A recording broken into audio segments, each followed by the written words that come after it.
We now come to part 4, which I have titled Attempts at Regulation by the European Legislator. Why attempts? Attempts because we still don't really know whether the choices made by the European legislator regarding artificial intelligence have been the right ones. This is truly a cutting-edge and rapidly evolving topic that is developing at a very rapid and accelerating pace, and consequently, legislators are really struggling to adequately keep up with all the new advancements and implications. The European legislator then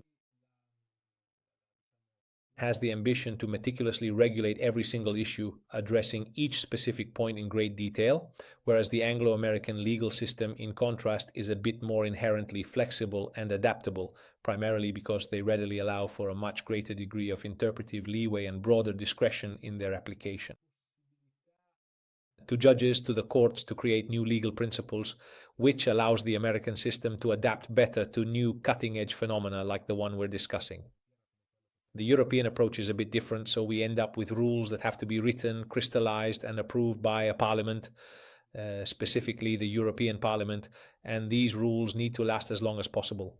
However, the legislative process takes the time it takes because it takes about 1.5 to 2 years to draft a European directive or regulation, and the risk is that we end up with rules that are already outdated and that capture a reality which no longer exists. The issue of artificial intelligence in Europe has been addressed with a regulation, the so-called AI Act, and I will focus mainly on the question of intellectual property because the AI Act is a very broad legal text and we don't have time to cover it in detail. In any case, this is the main attempt at regulation, and as you can see here on the slide, number 1689 of 2024. Which identifies the European regulation on artificial intelligence. And this regulation hasn't really concerned itself with the issue of creativity or the originality of works. In fact, in an earlier draft of the regulation that was circulating before the phenomenon of generative AI exploded at the end of 2022 and the beginning of 2023, the issue of copyright and the management of creative works wasn't even considered at all. It was created with artificial intelligence systems because, in fact, this regulatory text is more focused on the issue of responsibility. That is, correctly identifying who is responsible for things done by artificial intelligence systems, or more specifically, by generative artificial intelligence systems in this case. The entire text of the AI Act is, let's say, inspired by a risk-based approach because this legal text divides artificial intelligence systems according to risk levels. This image is actually taken from an official document of the European Commission. Unfortunately, it's not in very high resolution, but here I've included the source where you can find it. As you can see, there are 4 levels of risk, starting from minimal risk, which is the one that allows for the greatest scope of action. That is, artificial intelligence systems classified as minimal risk are those with the fewest constraints or even no constraints at all. Then, as we go up, we reach a level of risk that is unacceptable. Those are systems that should not be used, that are completely prohibited. And then there are those, thank you. Let's say the 2 intermediate versions, limited risk and high risk.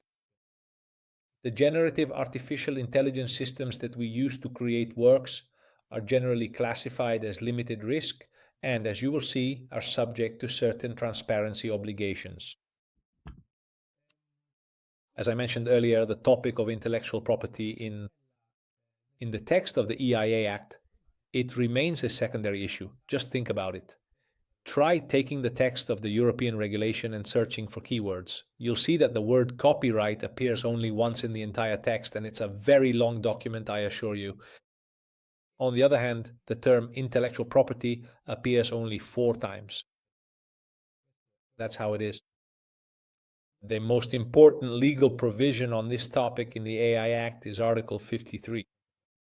In Article 53, which is titled Obligations for Providers of General-Purpose AI Models, a principle of transparency is established. That is, among the obligations that providers of AI models have, there is also a transparency requirement. In other words, you have to disclose a series of details about how this system is developed. Among this information, as you can see, there is an Annex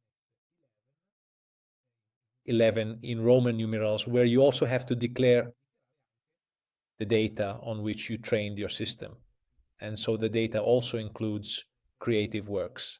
That is, if you have created an artificial intelligence system capable of composing musical pieces, it's clear that your training data set is a large collection of musical tracks and sounds, right? So already this transparency requirement is believed, though we are not yet certain, precisely because the regulation is too recent, too new, to potentially offer indirect protection to copyright holders.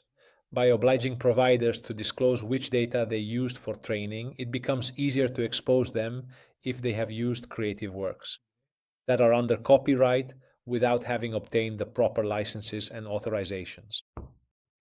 So it is believed that transparency will indirectly solve the problems we've seen over these past 3 years regarding copyright infringement. It is also not just a matter of transparency, primarily transparency as we've seen in Article 53 and Annex 11, but it's also a matter of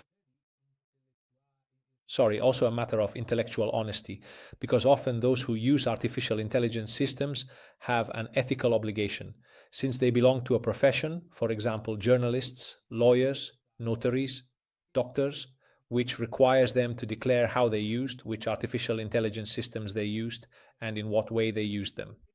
And then, the terms of use of these systems themselves often state that if you display an image in a book or an article made with this system, you must indicate either as an overlay or in a note that the image was generated with this system. But here we're on a level that's not so much about the law itself, in the legal sense or in the strict sense of the word, but more about ethics and professional deontology.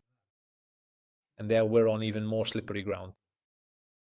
Just think, for example, of a journalist who has to declare at the end of every article that they used an artificial intelligence system.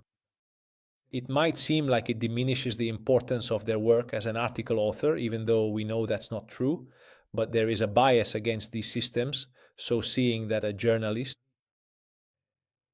publicly declares that they use these systems, it almost seems like they don't deserve to be paid for the work they've done because they had a machine do it for them. So it's really a very, very slippery issue.